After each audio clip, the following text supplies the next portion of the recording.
We are families, we are caregivers, we are parents to children with disabilities and medical complexities. We are rarely familiar. We get together to learn, to relate, and to laugh a lot while we share each other's unique family experiences of raising the rarest of the rare. Our goal is to unite, inspire, educate, and empower people living a rarely familiar life. And we're so glad you're here.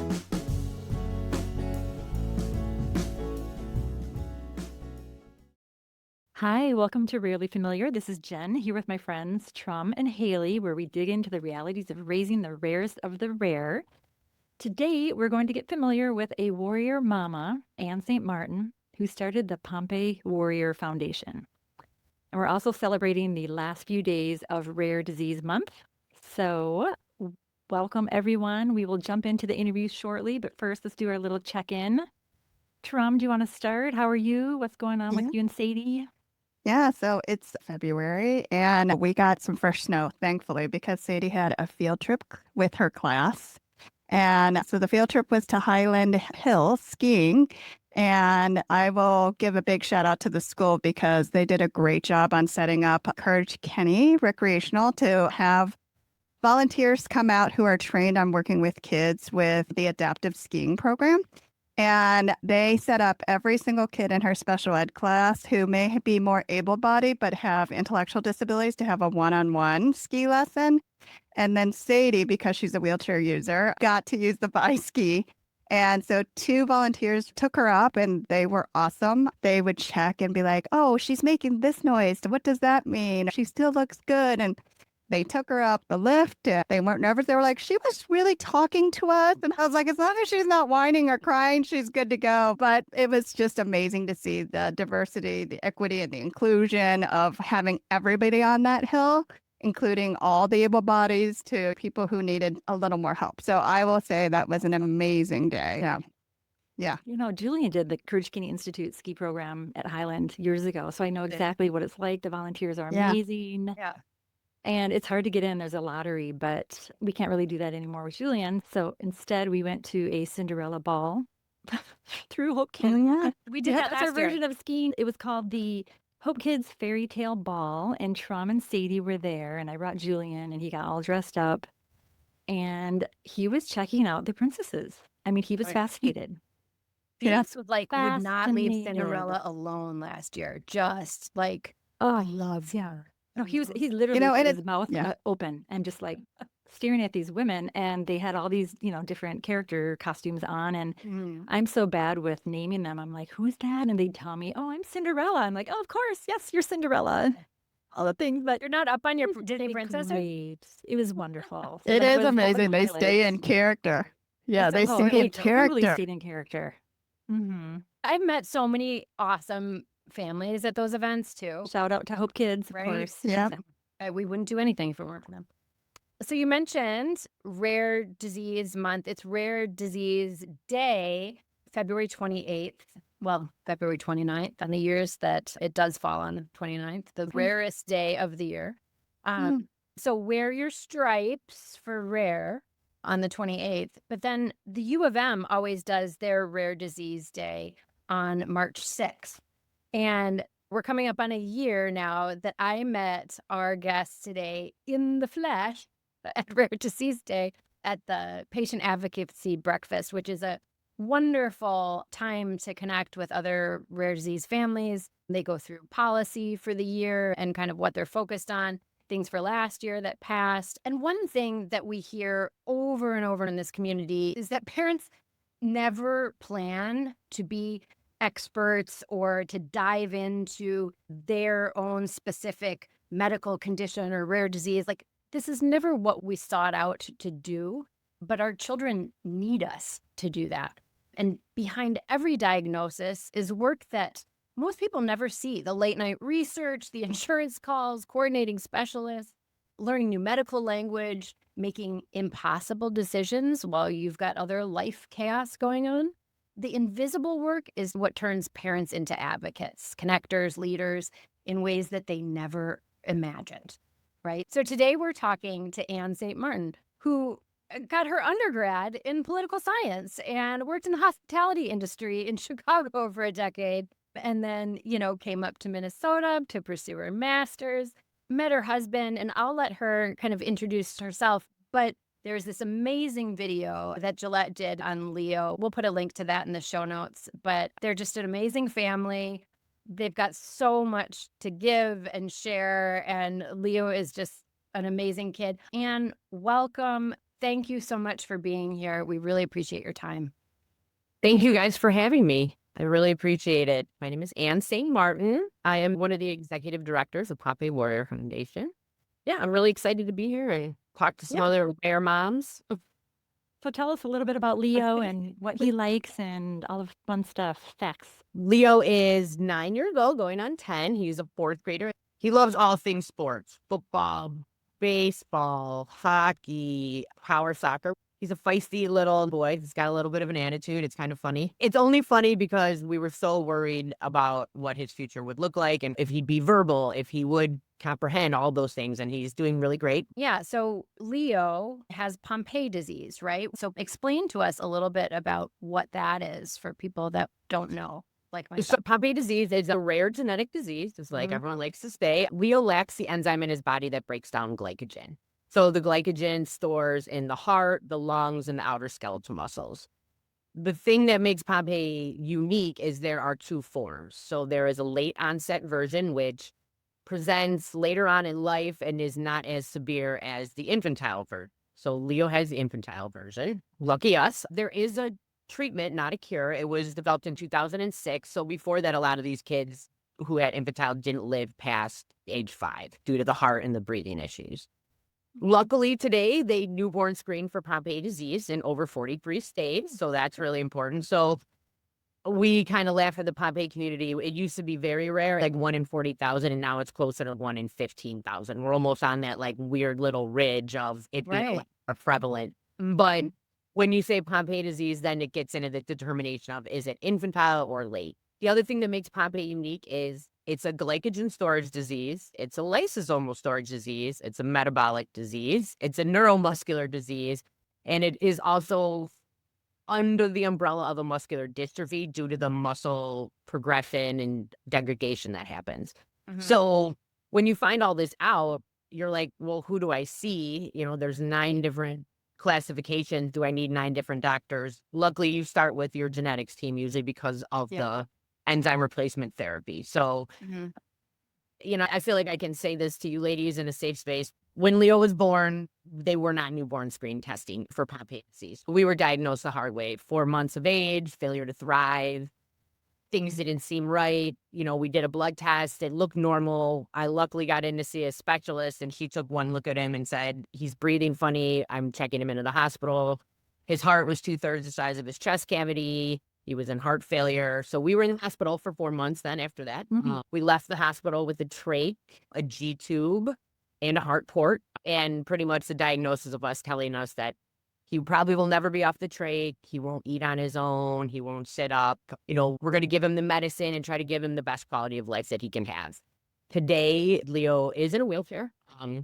The issues to his muscles were so bad, but we took the trach out after 2 years. He talks, and I laugh a lot because there are a lot of nights I cried at night being like, I'm never going to hear him speak. And now a common phrase in our house is, Leo, please stop talking, because he likes to drive around the house in his wheelchair, like calling everyone bro and trying to grab the dog's tail. And I'm like, remember those nights when I would beg to hear your voice? And now I'm like, please stop talking for 5 minutes.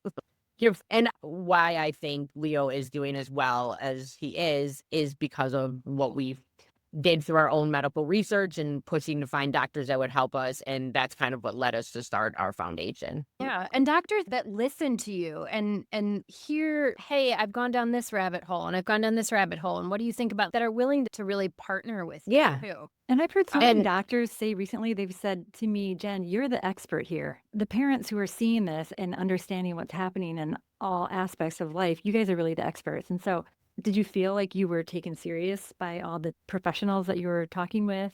We were. He was so severe. They were like, this is how he's going to be. And my husband jokes and says, we're not Mensa candidates. But with it being a disease where he can't break down glycogen, we were like, okay, so let's limit the amount of glycogen we are feeding him through diet and stuff like that. And we were told time and time again, there was no medical research proves that helps. It just take him home and love him. And I'm like, but if he had type 2 diabetes, you wouldn't tell me to give him a bunch of cupcakes. But there was no research into that. And they kept being like, well, he needs to be bigger. And I'm also thinking to myself, but he's got muscle issues. I don't need a fat baby. And it wasn't like we were coming up with some brand new enzyme replacement therapy or some crazy drug. It was just like we wanted help because we knew he was sick. We wanted help with diet. We wanted someone to work with us on the metabolic side of it. And it was a lot of, well, just take the drug. But then when you start learning about the drug, enzyme replacement therapy, which I still remember this doctor when we first were talking to her, she kept being like, it's a treatment, not a cure. And she said it like 6 times. And the grandmas are in the room and everybody's crying and thinking Leo's saved. And finally I was like, why do you keep saying this? And she said, because it may not work that well for him and it may stop working. And I was like, okay, well then how do we help the drug or what else can we do? I feel like I'm not trying to take hope. I'm so grateful for the doctors that did create enzyme replacement therapy. And I know that's also a big part of how he is. But because it is also a disease that's classified in 9 different areas, you need 9 different ways to come at this disease to help him have the best life. I wasn't in there being like, I want to cut Leo's foot off and cure Pompe. I was like, hey, I'd like to feed him a low sugar, low carb diet. Can you help me? And come to find out, they had actually tried it in the 70s and 80s when they first discovered Pompe disease. So there was research and stuff out there that had been done that no one had really turned around and tried to use once the enzyme replacement therapy had been created. It's like in combination with that therapy, now reintroducing that diet, those 2 things together might actually be the winning combination, right?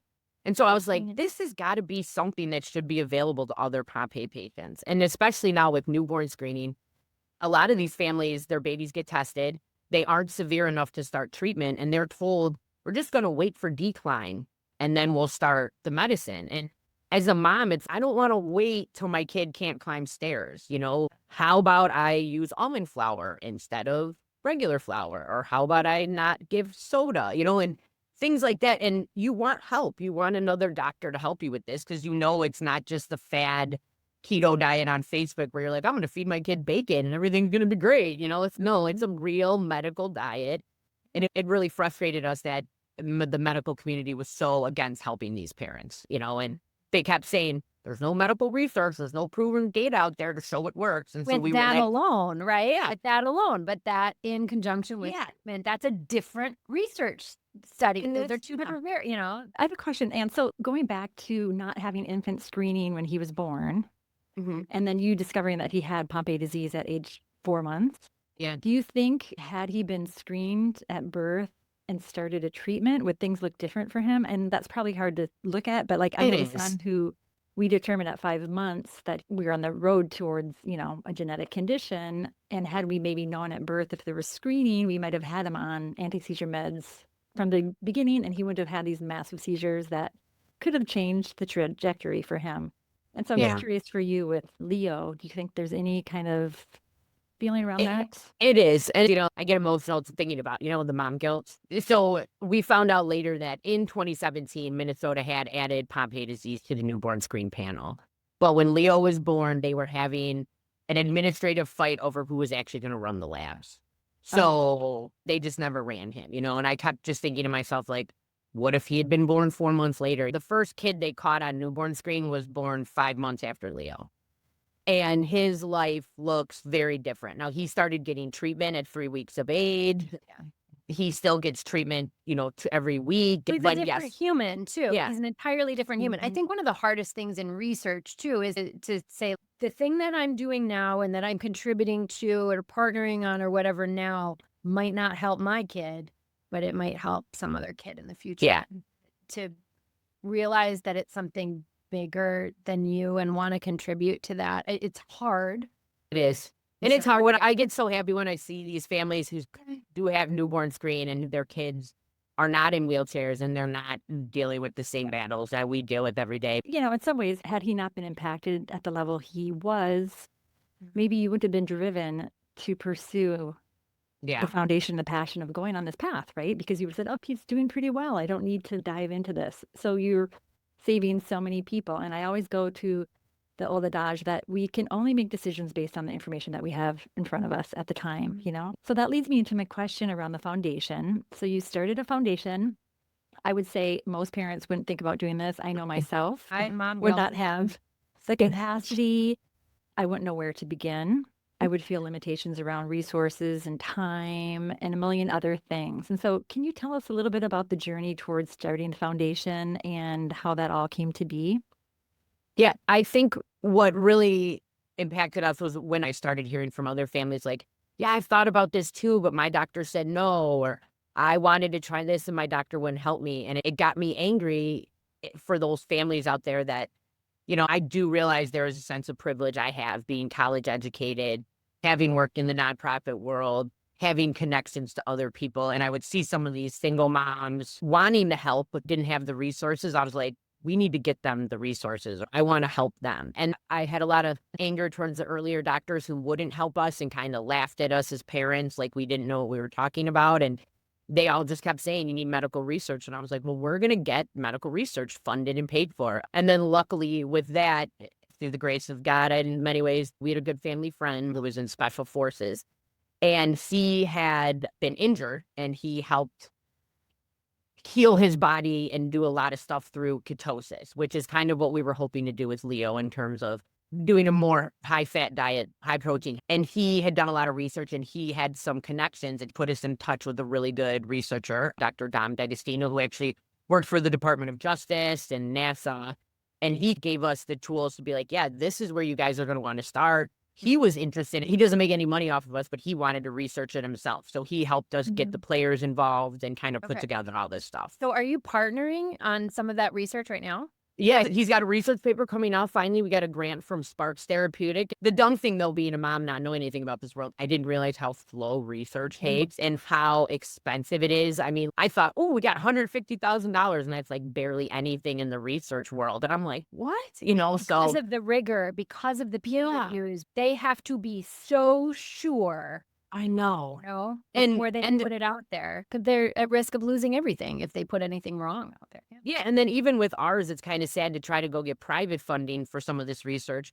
Everybody wants the magic weight loss pill or they want the drug. And so coming to them and being like, hey, healthy eating, they're like, that doesn't pay. Like, we can't make money off healthy eating. It's like, you can't, but you could save some lives and you could do some things. And what we've seen now in the industry for Pompe disease is now that gene therapy is becoming a reality.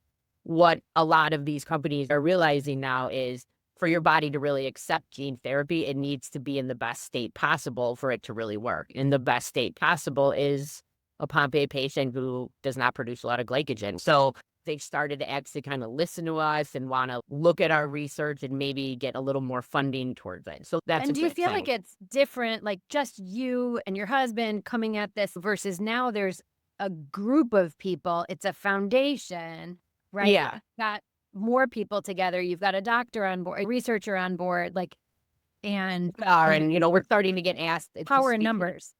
Yeah. I think the biggest thing is when Leo finally came off the trach. I mean, he couldn't swallow. He wasn't able to eat orally. Your oral muscles in your tongue are highly glycolytic muscles. And so those are usually the hardest things for Pompe patients to get healthy. And we were able to take him off the trach in 2 years and they just couldn't believe it, So I think that helped us give a little legitimacy. Are you finding that other families that you're connected to within this foundation are finding similar results? Yes. Duke University is kind of the center of excellence for Pompe disease. That's actually where the enzyme replacement therapy was started. They now actually have hired dietitians and metabolic specialists to work with newly diagnosed patients that go out there. They've put together a better eating list and recommendations. And what we're really trying to push now is the protocols for Pompe disease have not been updated since 2006. My main mission is we want parents to be able to get insurance to pay for them. They need insurance to cover it. So if you can get your protocols updated through the American College of Genomics, then insurance will have to take that into consideration and pay for those things. So this year, Duke has agreed to update the protocols, and they've asked our research doctor to sit in and help do the dietary guidelines. So we're getting excited for that kind of stuff. That's a big win. But the more patients that started asking for it, the more they couldn't just write us off as the crazy parents from Minnesota who wanted to do this. And this is where the power, the clinician, researcher, parent triad, that balanced partnership really creates some magic. Yeah. You each have an equal voice and you're kind of bringing different things to the table. I think you found that by accident, but it's actually a real thing that people do in research. It is. And yeah, that's the other thing I tell new parents when they talk to their doctor and they feel written off. I'm like, there's another doctor out there. And I know sometimes it's easy to all be in one hospital system. So all my charts on one Right. thing, but like I'm at every single one because there's doctors that didn't laugh me out of the room, that helped me and listen to me. And so I will go to ENT at Children's, and I'll stay at Minji for gastro, and I'll go to U of M for genetics, and I'll go to Mayo for cardiology. Yeah. It's a whole big thing that you have to work You hard build and your put your team team. together. So, Anne, how many families are in the foundation? How do you all get together? Or how does that information sharing happen for you? Our board is all local. It is friends of the family. We have a banker. We have 2 nurses. We have a retired lady who worked for Medtronic. And we've raised all of our money through local events here, family events. We send out newsletters to people through social media, and we'll get a $5, $10 donation here. And we've gotten some private donations from random companies and CEOs who like to do ketogenic, and they heard about us and they'll donate $10,000 here or something like that. So it's been a battle, but it's really been funded by the wonderful people and family and friends we have here in Minnesota. Yeah. When we started our foundation, I post Supplement Saturday and I list a recipe that we do and a really good supplement to take. We have some friends who make videos for us and just do quick videos of what is Pompe disease in like a cartoon form, like it's a recycling center. And we post the studies that we use, like, hey, if you want to talk to your doctor about starting more iron, here's a published paper from Italy from 2 years ago, and we highlight the areas to give parents that ability to help go in and look at your genetics doctor and make a valid argument and not have him shut you down. And I think that's really caused us to gain some popularity. Yeah, those resources are great because I think so. Sadie is tube fed and she has epilepsy, and her doctor had said, yes, some patients do find that a keto diet does work. But for Sadie, she would have to be in the hospital for 3 days. We have to watch her and monitor her. And the Vitamix was the easiest thing. I was like, I can buy a Vitamix, but it's like, it's the formulas of how much protein, fat. And I was like, it's just overwhelming. So I think you building bite-sized resources helps any parent when we're battling insurance all the time. So you're doing all that care coordination, you're researching, you're advocating, and then you're giving back to your own community. I mean, how do you balance it all? As a mother of 2 kids, correct? I have 2 boys, yes. I do have an oldest son, Joe. He's great too. Yeah.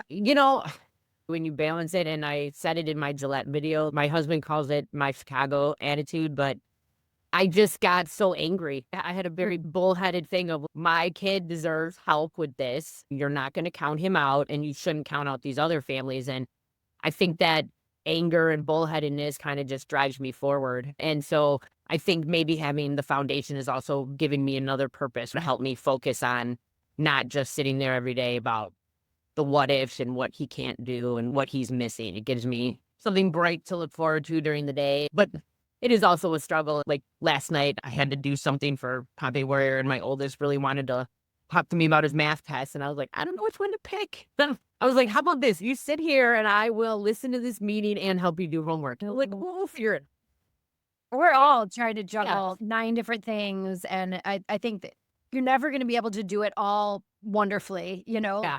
You're either a good mom and a crappy employee or vice versa. Well, we have to change, right? And I think, none of us wanted these diagnoses, but I think your rage turned into the power that you needed to change the story. And I think we all are in trying to control our chaos, right? Our limits, our chaos. And so that power and taking back that power is what you've done. And you've created this trajectory to help others. And I think that's our passion project with Rarely Familiar. Right? We just want to help others because we remember the struggles and the isolation and the pain.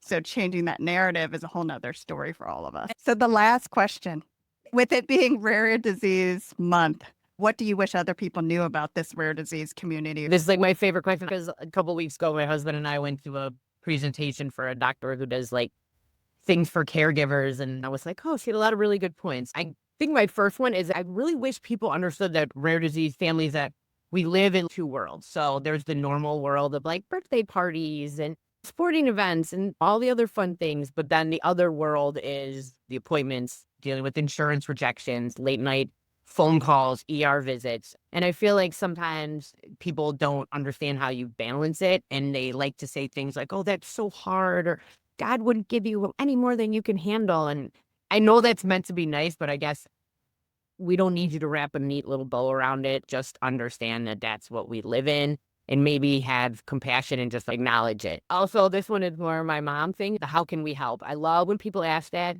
but it would take me 25 minutes to explain to you how you can help, and I could just do it in 5. So I don't really want to tell you how you can help. But my mom lives out of state, and she'll come and stay with us in the summer. And the one thing I look forward to, I look forward to seeing her, but she does my laundry for the month. She like grocery shops. It's like those invisible tasks, they say, where I don't have to tell her how to fold laundry. When you're more specific about how can I help, just say, hey, I can bring dinner over tonight, or how about I come over and clean all your bathrooms? Or here are the 3 things that I could do for you right now. Yes or no? Yeah. That's No, you're right. You just do it. You just do it. But I think as us as caregivers and mamas, we just have to say yes too. Right. Yeah. And be specific, but just say, yes, that sounds great, and just accept it. I think when you say all the things that we have to do, a lot of parents have to go to the ER if their kid's sick, but it's the continual nature of it. We don't get a break. And people say that to all 3 of us. They say, I don't know how you do it, but we really don't have any other choice. And so kudos to you though, for taking it to another level, because you did have a choice to do that, to open a foundation, and we will link the foundation. We will hope that many people contribute, and they're supporting you in events and all that you're doing I appreciate that. support the disease. So thank you so much for being a guest. I would say thank you, lady, for doing something like this. I think it's important to get it out there for all of us rare moms, even though our diseases are different with big, long names. There's a lot of the same stuff we carry, We live in life and joy at the same time. So it's always nice to know there's other people in that world with you. But yeah, that just get it, that you don't need to be all surface level-y and shallow. You can go deep fast if you need to. You can back hug. You get it. Even if they don't share your same rare disease, there are so many other things that we do have in common. And it was awesome talking to you. Super fun conversation. Thank you for sharing your story about your journey, Leo's journey, your foundation. Thank you so much for being here. Yeah, thank you. Hey. Thank you, ladies. Thank you for having me. If you liked today's topic or have comments, questions, or thoughts on what else you would like us to cover, please visit rarelyfamiliar.com or connect with us on all the social channels. Resources will be listed in our show notes, and we'll be back next time with another discussion around living life successfully with rare medical complexities. Thanks for joining us on the journey.